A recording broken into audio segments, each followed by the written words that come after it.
गाए जा क्या रोना, गाए जा क्या रोना, गाए जा क्या रोना, गाए जा क्या रोना।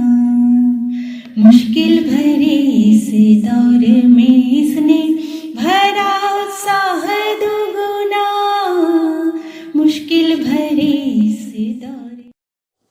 हेलो दोस्तों, गाए जा क्या रोना के आज के इस एपिसोड में मैं पारोमिता गोस्वामी आपका तहे दिल से स्वागत करती हूँ। दोस्तों, आज का हमारा कार्यक्रम है बिल्कुल ख़ास, क्योंकि आज हम ले चलेंगे आपको सुहाने सफ़र में। कैसे? तो सबसे पहले आइए सुनते हैं ये गीत फिल्म लावारिस से। गीत के बोल हैं, आ कहीं दूर चले जाएं हम, और स्वर दिया है उदित नारायण जी और अलका याग्निक जी ने। आइए सुनते हैं ये गीत।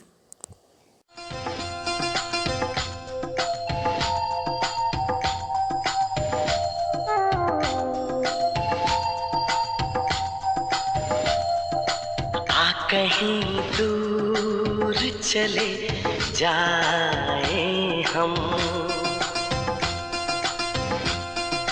आ कहीं दूर चले जाए हम, दूर इतना कि हमें छू न सके कोई गम।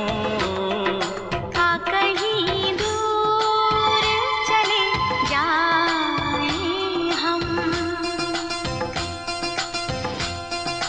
आ कहीं दूर चले जाएं हम, दूर इतना कि हमें छू न सके कोई गम। आ कहीं दूर चले जाए हम।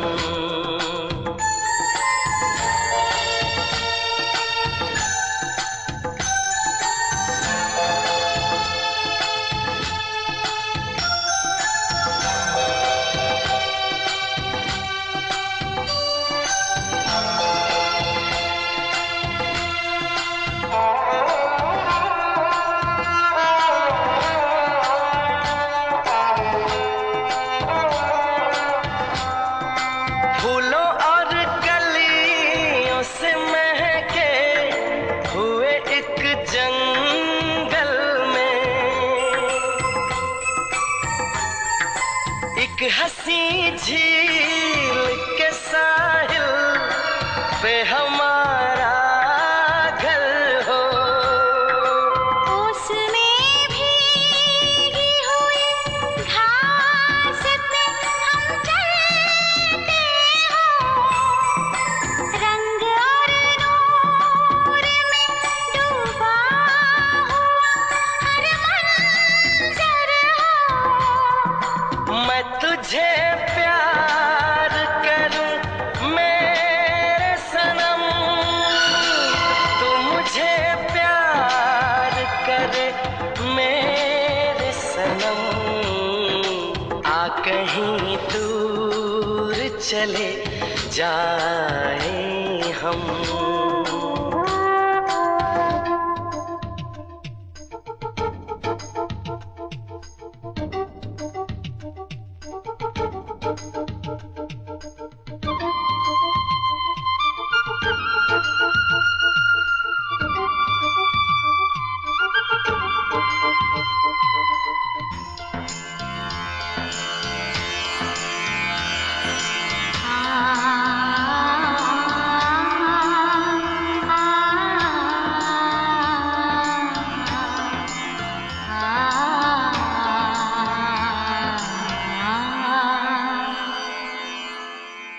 शाम का रंग हो गहरा तो सितारे जागे,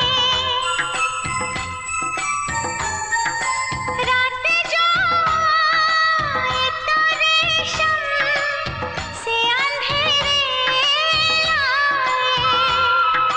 चांद जब झील के पानी में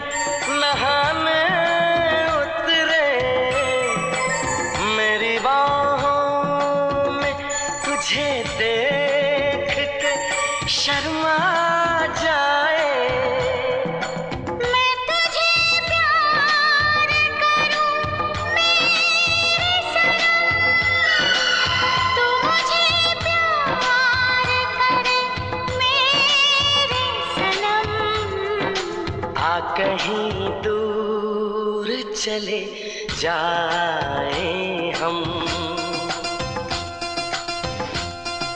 दूर इतना कि हमें छू न सके कोई गम।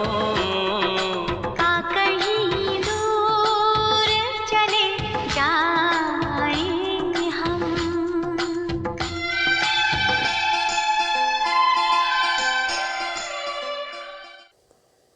दोस्तों, जीवन में ऐसे कई हमारे सफ़र रहे होंगे, चाहे वो दोस्ती का सफ़र हो, चाहे वो दुश्मनी का सफ़र हो, चाहे वो पति पत्नी के रिश्ते का सफ़र हो, या फिर एक पेरेंट बनने का सफ़र हो, स्टूडेंट बनने का सफ़र हो। लेकिन हर सफ़र हमारे लिए कहीं ना कहीं कुछ ना कुछ मेमोरीज तो छोड़ ही देता है। ऐसा ही कुछ मंजुला जी के साथ भी हुआ है। वो अपने एक सफ़र के बारे में आपसे शेयर करना चाहती हैं, तो चलिए चलते हैं मंजुला जैन जी के पास। दोस्तों, वैसे तो सफ़र दो तरह का होता है। एक सफ़र जो हम किसी कारण से एक जगह से दूसरी जगह जाते हैं, और दूसरा सफ़र जिसे अध्यात्म या कविताओं या शायरी की दुनिया में जीवन का सफ़र कहा जाता है। ये वो सफ़र है जिसमें कई तरह के लोग, कई मोड़, कई मंजिलें आती हैं, कई हम सफ़र हम नवा भी मिलते हैं, जिसका अंतिम पड़ाव की यदि हम बात करें तो शायरी इश्क की दुनिया में तो उसका जीवन भर का साथ मिलना होता है। और आध्यात्म की बात यदि हम करें तो जीवन यात्रा का अंतिम पड़ाव मृत्यु है, और उसके बाद परमात्मा से आत्मा का मिलन है। वैसे दोस्तों, यदि सुहाने सफ़र की बातें करें तो यह हमारे ऊपर निर्भर करता है कि हम अपने सफ़र को, चाहे वह जीवन का सफ़र हो, किसी जगह का है, उसे कितना खुशगवार बनाना है, ये हमारे ऊपर निर्भर करता है। यह जो कोशिश है, यह प्रयास है, ये हमको खुद को ही करना होगा। एक छोटा सा किस्सा मैं आप सबसे शेयर करना चाहती हूँ। वैसे मैं अक्सर किसी काम से आना जाना या छोटी बड़ी जो लंबी या पास दूरी की यात्राएं करती रहती हूँ।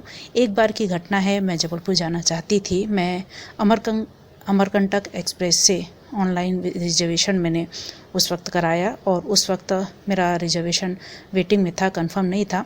और जिस दिन मुझे यात्रा करना था उस वक्त तक मुझे किसी तरह की कोई जानकारी कहीं से नहीं मिल पा रही थी कि मेरा रिजर्वेशन यदि कंफर्म हुआ है तो किस कोच में हुआ है।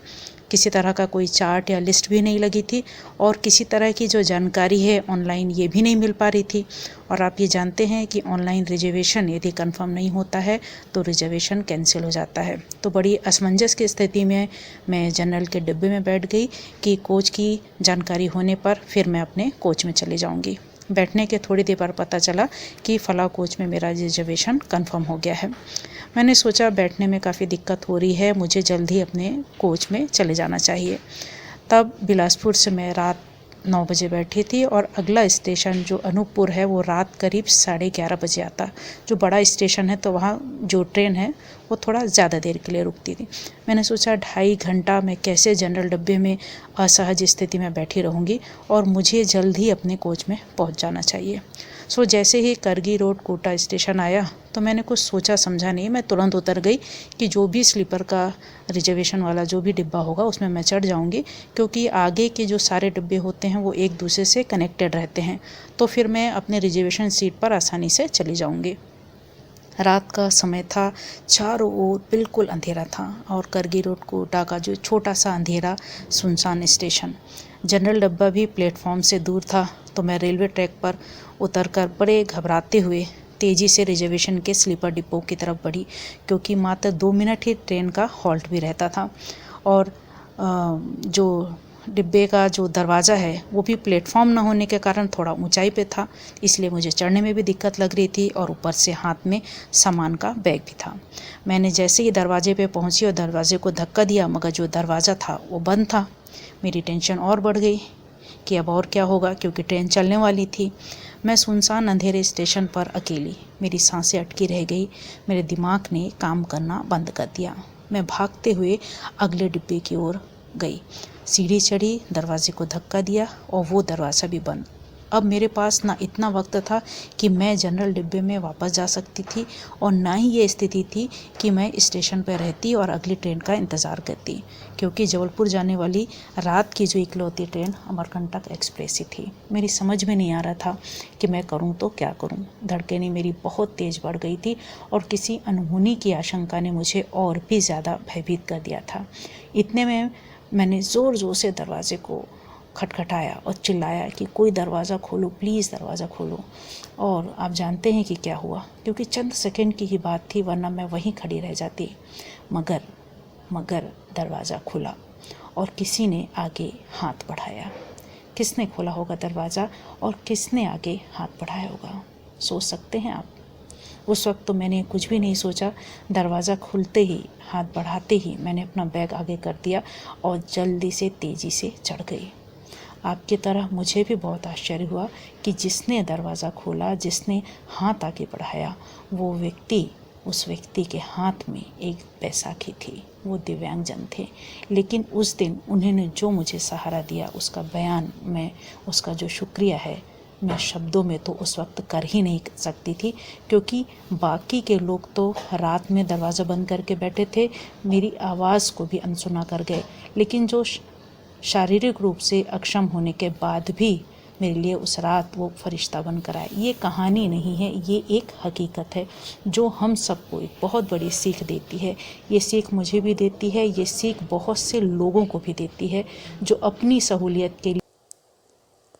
बहुत ही उत्तम विचार रखा है मंजुला जी ने। ऐसे ही यदि हम अपने अंदर कुछ अच्छा करने की इच्छा रखते रहें तो जाहिर सी बात है बहुत कुछ बदल सकते हैं समाज में। चलिए दोस्तों, कार्यक्रम को आगे बढ़ाते हैं और ले चलते हैं आपको फिल्म तमाशा की तरफ। इसमें एक गीत है जो मुझे बहुत ही प्यारा है। गीत के बोल हैं सफ़रनामा। भाई, जब सफ़र पे निकलते हैं ना, तब अपना सारा प्रॉब्लम हम पीछे छोड़ देते हैं। हम किसी चीज़ के बारे में नहीं सोचते, सब टेंशन घर पे छोड़ के एंजॉय करना चाहिए लाइफ। और उस पल में आगे क्या करना है उसके बारे में ना सोचकर बस उसी पल को जीना चाहिए। तभी तो हम अपनी आत्मा को शुद्ध कर सकते हैं, अपने दिमाग को शुद्ध कर सकते हैं। तो चलिए सुनते हैं दोस्तों ये गीत फिल्म तमाशा से। सिंगर हैं लकी अली जी और गीत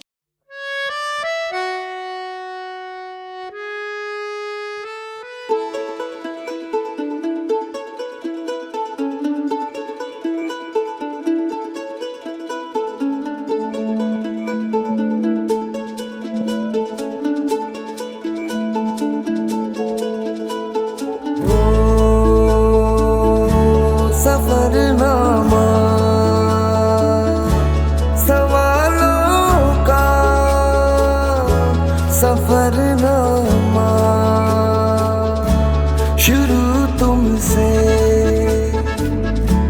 खत्म तुम पे सफरनामा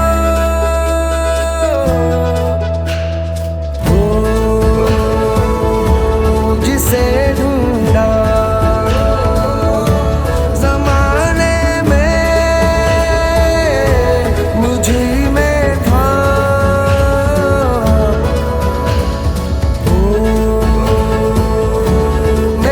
सारे जवाबों का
हमारे साथ आज जुड़ी हैं नेहा त्रिवेदी जी, लेकर एक बहुत ही खूबसूरत पैगाम अपने जीवन काल के एक सफ़र के बारे में। तो चलिए सुनते हैं नेहा त्रिवेदी जी को। प्रीत की सीटी बजाती जिंदगी के सफर की रेलगाड़ी धकाधक चली जा रही है। कहीं अरमानों के पुल मिलते हैं तो कहीं महत्वाकांक्षाओं के पहाड़, कभी ख्वाबों के जंगल मिलते हैं तो कभी निराशा की गुफा, कभी सहयात्री बहुत मृदुल होते हैं तो कभी कठोर। जब भी अपनेपन के स्टेशन मिलते हैं, लोग आते हैं चले जाते हैं, लेकिन जिंदगी की रेलगाड़ी लगातार चलती रहती है। कुछ कहीं अनकहीं सुनने वाले सभी साथियों को मेरा यानी कि नेहा त्रिवेदी का प्यार भरा नमस्कार। दोस्तों, आज हम बात करेंगे अपने जीवन के उस सुहाने सफर की जो यादों में आज भी तरोताजा है। तो मुझे याद आ रहा है अपने हर रोज स्कूल जाने का सफर, जो शुरू में तो मुझे बहुत बोझिल लगता था, लेकिन जैसे जैसे सहेलियां मिलती गई सफर सुहाना होता गया।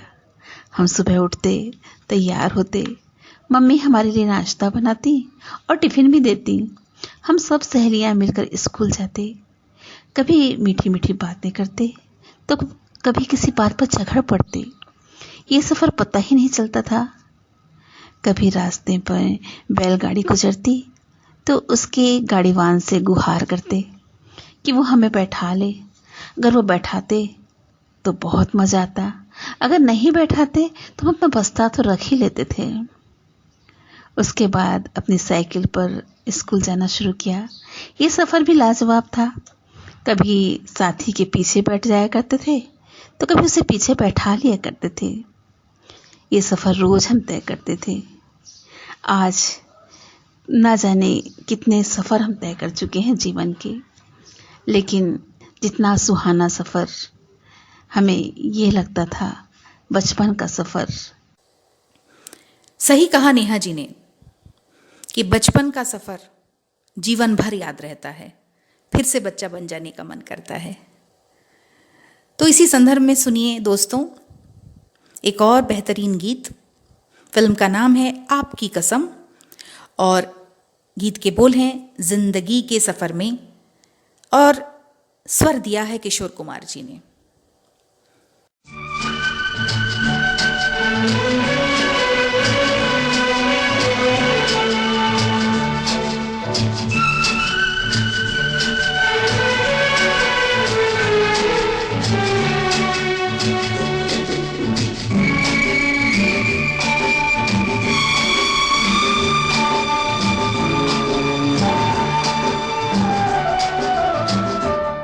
जिंदगी के सफर में गुजर जाते हैं जो मकाम, वो फिर नहीं आते, वो फिर नहीं आते।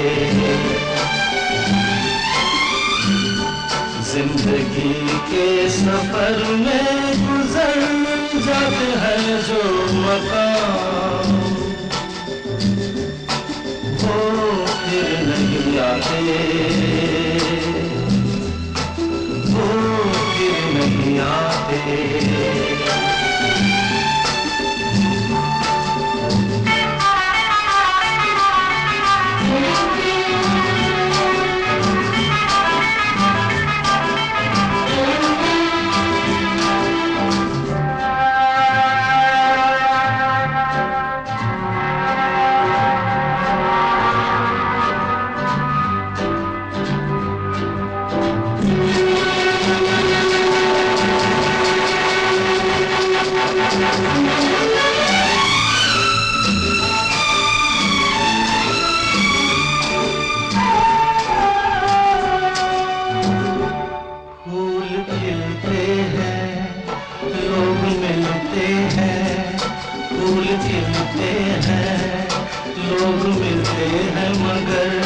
पतझड़ में जो फूल मुरझा जाते हैं, वो बहारों के आने से खिलते नहीं।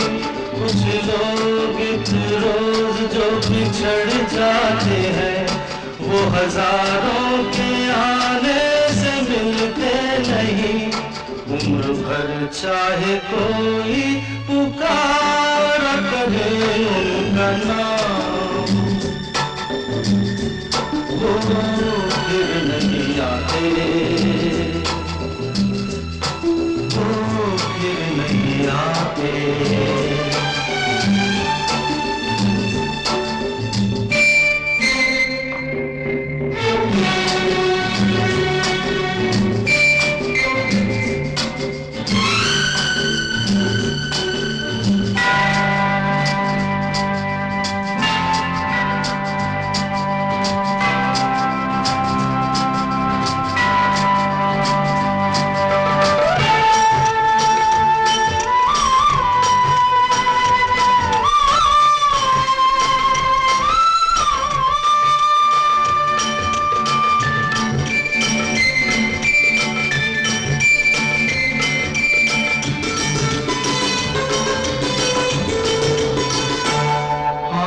धोखा है क्या भरोसा है, आंख धोखा है क्या भरोसा है। सुनो दोस्त तो शब्द दोस्ती का दुश्मन है, अपने दिल में इसे घर बनाने न दो, कर तड़पना पड़े याद में जिंदगी। रोक लो रूठ कर उनको जाने न दो, बाद में प्यार के चाहे भेजो हजारों सलाम, वो फिर नहीं आते, वो फिर नहीं आते।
जाती है, सुबह आती है, रात जाती है, यूं ही वक्त चलता ही रहता है, रुकता नहीं।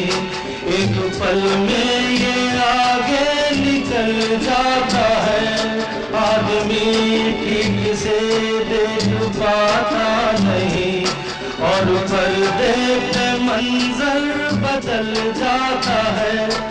एक बार चले जाते हैं जो दिन रात सुबह शाम, वो फिर नहीं आते, वो फिर नहीं आते।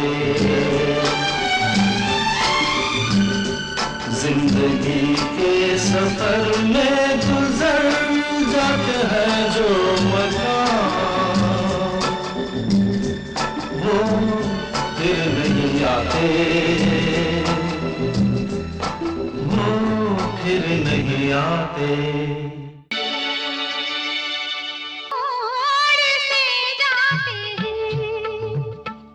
कुछ सुस्त कदम रस्ते,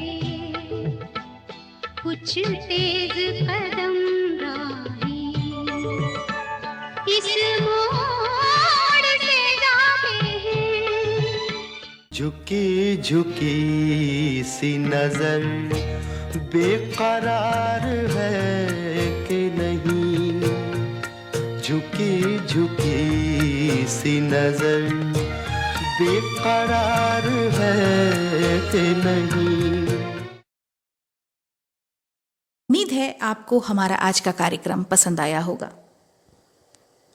राजी खुशी रहिए, मुस्कुराते रहिए और खूब एंजॉय कीजिए लाइफ, क्योंकि लाइफ इज़ अ जर्नी और जर्नी को एंजॉय ही करते हैं।